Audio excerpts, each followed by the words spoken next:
Most rugby players, they want to train in season. They want to get stronger. They want to get fitter. They want to get faster, and they want to perform on a Saturday. But the majority of players run into the same problem. They need to try and find a training split that maximizes their performance in the gym while balancing their playing time on the pitch. Which is why in this video today, I'm going to be running through my favorite 3-day, 4-day and 5-day training split options for in-season athletes.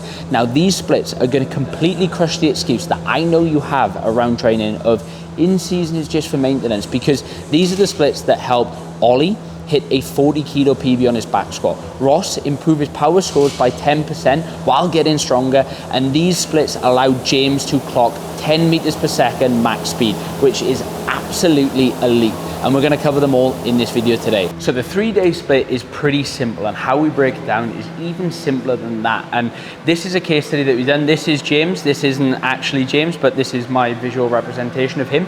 He's a back row player, plays for Lux, and he's been with us for 4 years now. And this is pretty much how we structure his training, because he, like many of you watching this, have demands. He works 60 hours a week. He works on a farm in a physically demanding job, which means that the amount of training that we can actually do is limited, because we actually need to prioritize sleep, nutrition, and everything else that goes into being a human being, like socializing and finding time for other people other than himself to train. So when we look at things, we ran through that full body strength, and we're going to break down that session for you now so you understand exactly what goes into it. So this is exactly how we structured James's full body session. You can see that it's broken down into different blocks. So the first block is going to be a prep to lift block. Now, this is going to be very, very, very person dependent based on what you need, your previous injuries, and the position that you play. For James, it looked like we were targeting his lateral hip, we were targeting his core, and we was doing a little bit more robustness stuff for his back. That was his limiting lift. His back squat far outweighed his deadlift because he struggled in those hinge style patterns because his lower back was weak. So we targeted that there, and we built our kind of warm-ups around making sure that he was prepped and ready, but also getting more work to that area, which allowed him to progress his limiting lifts, which is a big foundation of what we do. We then moved into our technical coordination block. This is going to be your weightlifting. I want you to think about training like a weightlifter here. So you're going to look to target your snatch or your clean, and you could use variations that are going to allow you to be able to make the most progress on that. While our goal isn't to be a weightlifter, our goal is to build the biggest snatch and clean possible, because that correlates with explosive strength, which is very, very vital for athletes, alongside a whole other reasons as to why we use these. We then got our relative strength block. Now, this is going to be the meat and potatoes of the session, and I want you to train like a powerlifter here. So we're going to be doing a squat pattern. Now, the reason why we squat on the Monday, it is the largest range of motion and often requires the most amount of freshness to get into the bottom positions comfortably, which means we can load it heavier on this Monday. We then pair that with a plyo exercise of your choice, and then we move into our upper body strength, where we're going to be working a horizontal push, which is going to be your bench press or your dip. And then we're going to be working a vertical pull. Now, we like to use a chin up in this section because it is the largest range of motion through the shoulders and one of the best exercises for rugby players to build a strong back.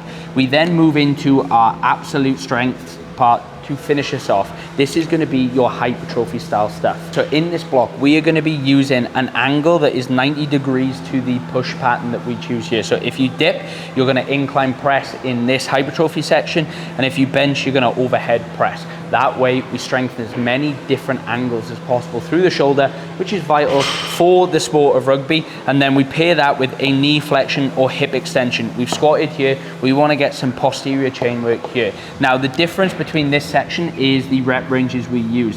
We're going to use anywhere from 3 to 5 sets of roughly 2 to 7 reps here, and this we're going to be doing 2 to 4, and this is going to be between 8 and 12. So this is going to be a lot lighter, but it's going to allow us to accumulate more metabolic stress, and then the full sets will be in the description for these as well. Now we're going to be going into Tuesday's acceleration session. Now this is going to be done on your big training day. I would recommend that you only need maybe 20 to 25 minutes before training to get this done. If you are even shorter on time, 10, 15 minutes, just remove these sections out so you can actually get the quality work that you're going to need. Because it doesn't matter if you find the right positions, you load it in a way and you develop that technique. If you're not sprinting fast in season, you are not going to get fast. So we always remove the lowest priority stuff from the session, which is this learn and load section. But the full session is as follows. You do your light to your plyos to just get moving. And before this, you probably even add some mobility again, just to make sure that you're starting to hit the right shapes and you've got the effective range of motion to sprint properly. We'll then move into some light to your plyos, looking for maybe 80 to 120 contacts of 50 to 75%, just working on a multitude of different foot positions and different ground contact types. We're then going to move into our learn section. This is going to be something that's going to help you effectively learn the positions that you need to sprint from. Something like a stable wall hold will be perfect here. Then the load section is going to be a loaded movement that adds or constrains the speed at which we move to improve the efficacy of how much force we can produce. Then your full body strength session on a Wednesday looks pretty much identical in terms of layout to the Monday. The only difference, we take away this technical coordination session. Now, the reason why we do that is you have just trained hard rugby on a Tuesday.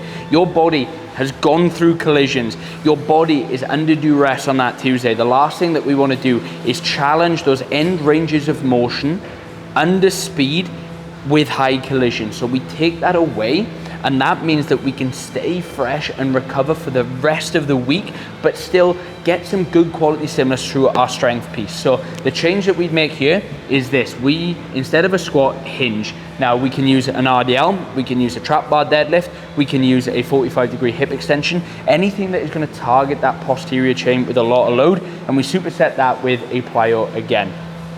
The next change, we're going to be using a vertical push in this section while still keeping the chin in there too. Now, because we're then hinging in this section, it means that we're going to swap our hypertrophy stuff for a split squat. This then allows us to get 2 squat frequencies, 2 hinge frequencies, and then we also swap the push in this section for a pull. That way we're balancing anterior chain, the front of the body, with posterior chain, the back of the body. The sets and the reps stay the same for this, and they have varied on a week-to-week basis depending on what you've actually got on and what phase of the season that you're in. The prep to lift, exactly the same. This is more robustness work targeted to you as an individual that is going to make you a better, more robust player. Now let's get into day 4. Then we're moving into the second speed exposure of the week, which is going to be your max velocity focus. Now the goal of this session is to hit max velocity, which means you need to run fast, which means the amount of volume that we're going to be doing per session is going to drop, but the intensity is going to be higher because of the speeds that we're running, and we know the faster that we move, the more force is. Now the session starts off the same, mobility, improving the hip flexors, the groin, all the areas that you need to sprint fast. We're then going to go into our light tier plyos as normal, but we're going to add some max amplitude plyos here. Something like a depth jump would be perfect to overload the eccentric to allow our brain to get used to those higher forces. But then we're going to move into what is my favorite, fly sprints. Now fly sprints are essentially a way of giving ourselves a work distance, but then a longer distance to build up, so we're not having to change our speed or accelerate as fast, which means that we can lower the stress of that session. So we're going to do a 5 by 30 meter sprint with a 10 meter fly. So you have got 30 meters to build up and 10 meters where you hold that max speed. Now this is going to be the important section, and I want you to make sure that you're relaxing into this 10 meters and you are sprinting fast. You are trying to relax, hit the technique that you need, and absolutely pelt it. This is where a GPS comes in handy, and this is how we've been able to, with James, improve his top speed to 10.1 meters per second, which is rapid for a 95 kilo back row, because we've been having the data, and that data means that we can design effective programs and we know whether he's making progress or not, because speed for most people is left to guesswork, and if you're not assessing, you are guessing, which means that whenever you write a program, if you do not know if it's making you better or not, you do not know if it's an effective program, because an effective program is one that gets the result, and the result, if you're trying to get faster, is top speed. So you need a way to measure this. you need to use timing gates, you need to use a GPS, or you need to get the old-fashioned stopwatch or camera, and you need to understand exactly how fast you're running on a week-to-week basis to make sure that you are becoming a fast athlete, because that is an effective athlete. So the final day of the week is going to be your primer, and this is going to be game day -1, and it's essentially the session that you do before you play so that you can come into that game ready to rock and roll. And it follows a very simple flow. We're going to start off with some prep to lift stuff again, more mobility based this time. We're going to not worry too much about load, but taking the body through large ranges of motion of those areas that you need to prioritize to just start to restore some movement there. We're then going to move into some light tier plyos. This is just going to make sure that we're prepped and ready for our ballistics. This is what you will be doing if you are someone that is a speed and power player. If not, you will shift this up and then you will replace this with a strength piece here. So if you are going to be using your ballistics, these are going to be jumps, and I love jumps to a box here to minimize the amount of landing forces to just essentially reduce the recovery cost of that session. So box jumps, rocker box jumps, lane broads, those sorts of movements are going to allow you to hit that pure intent concentric work with minimal fatigue. Your technical coordination is going to be more a power-based exercise. So we're going to be looking at pulls or power snatches or cleans or even a push jerk. We don't want to travel through large ranges of motion here. We've done a whole video on primers on why that isn't the issue, which you can see if you check the description. But essentially we want to keep this session minimal fatigue. If you're that strength athlete, we want a strength portion here. We want to fire up that nervous system, and we want to give it something to get excited about. Anderson pin squats are my favorite, or some shortened range trap bar pulls where you're going to load heavy but very, very, very low volume. 1 or 2 sets max to get that going.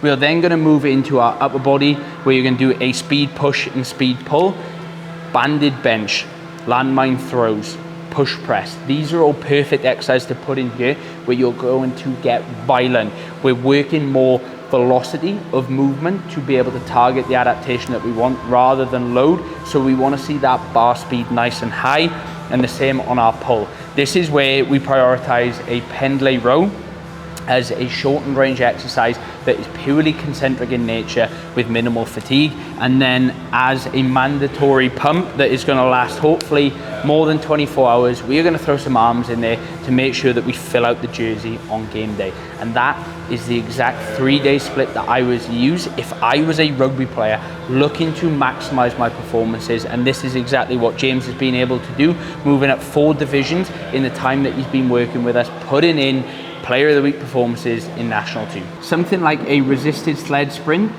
/ bound here is going to allow you to become a better accelerator, because you are learning to produce more force in the positions that you need to at the speeds which are correlated with sprinting. That is specificity 101. We're then going to move into the actual speed session, which is simple. 2 by 10 meter sprints, 2 by 15 meter sprints, 2 by 20 meter sprints, resting roughly 30 to 60 seconds per 10 meters. And that is going to take you roughly 20 to 25 minutes, which means you've got no excuses on a Tuesday to do the speed work that you need to get fast. Now, if you want the exact breakdown of this with the exercises that we'd maybe use, the sets, the reps, and a little bit more of an in-depth understanding on some of the key considerations of each day, we have put together an in-season training split guide that you can download in the description below, that is going to walk through not only this 3-day version that we've walked you through, but the 4-day and the 5-day that I'm about to talk you through in as much detail as you need to go and make an effective program that is going to make you a brutal player to play against. So all you need to do is head to the description, download that.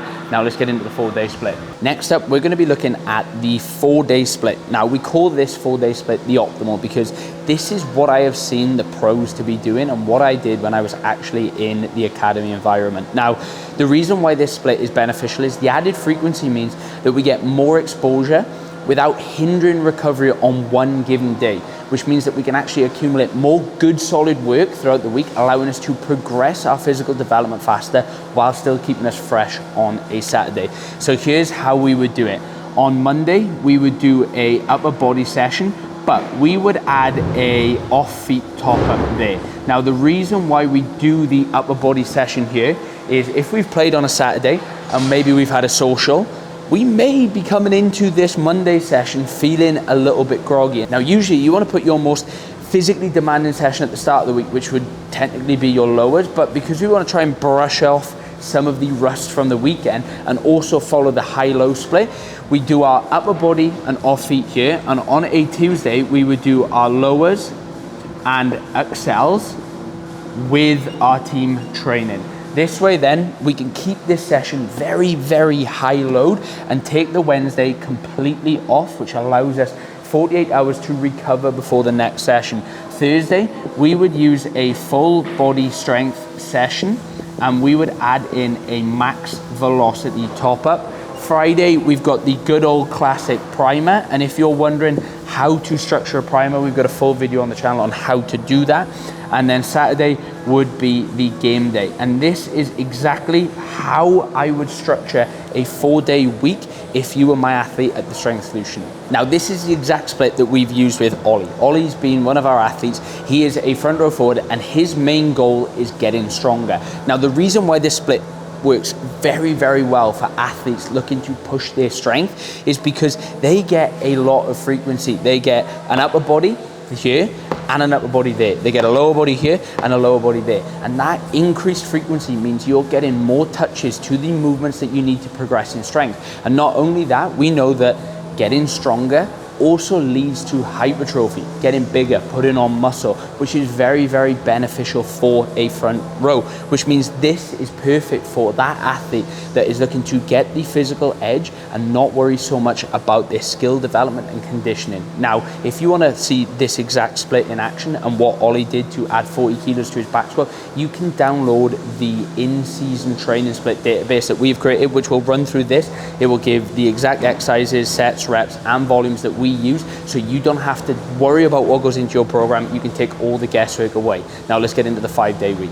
Now, the 5-day split isn't for everyone, and I would only recommend you use this under very certain circumstances. Number one, you recover from volume quite well, and you don't notice that adding a little bit extra takes away from your performances on the weekend. The second exception to this is, like Ross, you train on a Wednesday, which means that your lower exposure to running volume means that you can actually put more training in through the week without the negative effect of feeling so come your team session where you need to practice your technical and tactical, and being fresh helps for that.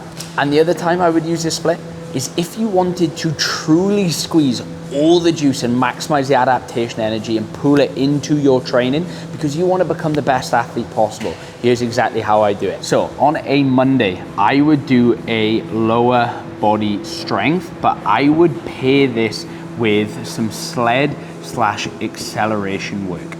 Now, I know in the last example I said I would put your upper body stuff first, yeah, but because your next high day is going to be this rugby that you've got on a Wednesday, having an extra 24 hours to recover from high intensity work means that putting your lower body strength and your sled work and doing your hardest session at the start of the week is going to allow you to maximize the adaptation that you get from that session, but most importantly, minimize the fatigue that you've got coming into game day on that Saturday. On Tuesdays, I would then add the upper body, but I would pair this up with a little bit of off feet. Now, the luxury of only training once a week means that you can kind of split your week however you want, but the downside of that is that your conditioning work is just going to naturally be down because the time on feet that you spend on the pitch is minimized. These sessions are normally capped at like 60 to 90 minutes. They're not going to extend for 3 hours because simply you didn't train another time a week.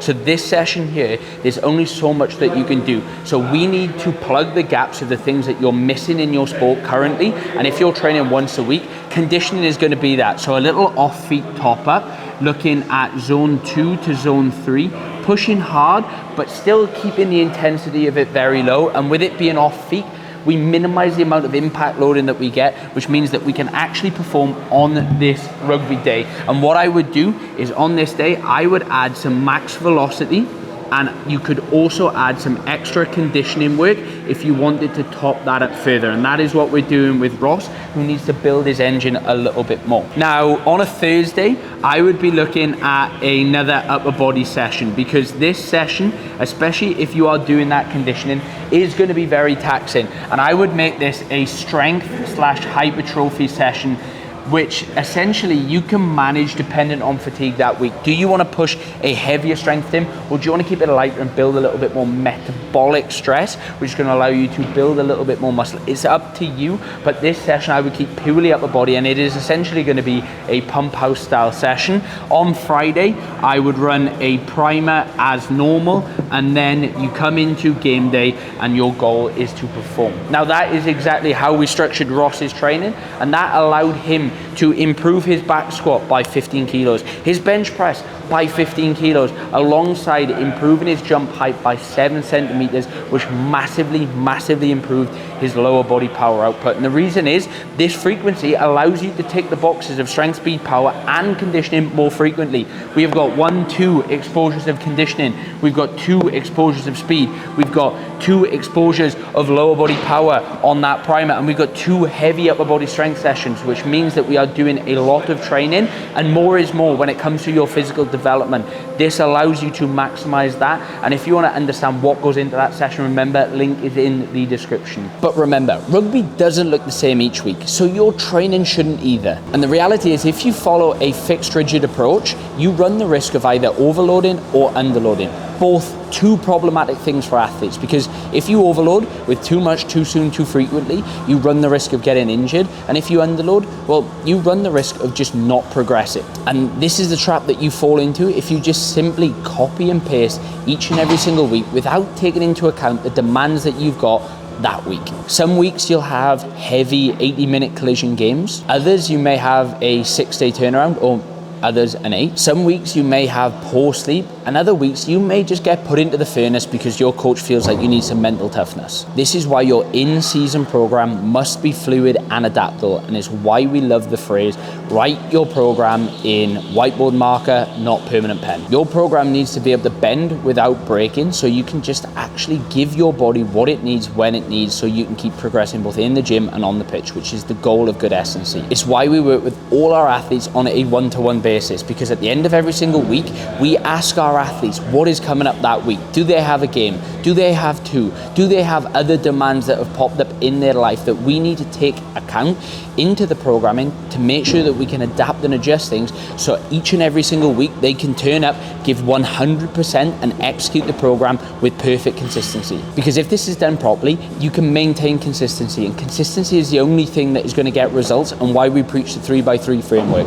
The end goal being able to hit 3 sessions a week for 3 years. If you can do that, your performances will be completely unrecognizable as a player, and that is exactly why James has put in the performances that he is right now, becoming the player of the week in National 2, something 4 years ago he could have only dreamed of. So if you want to find out exactly how we can help you balance your playing time on the pitch with your performances in the gym, then head to the link in the description below to book a performance audit with myself. We will run through exactly where you are right now, what you've done in the past, what's worked, what's not. We will then look at where you want to get to, and then we will build a plan that will help bridge that gap so you can play your best rugby this season. And if you're not quite ready for that, well, now you know exactly how to structure your training week as a rugby player. Now you just need to know what goes into each and every single one of those sessions, which is why we've created this video called the weekly checklist for rugby athletes. Click this, give it a watch, and it will tell you exactly everything that you need to put into your program to become successful as a rugby player.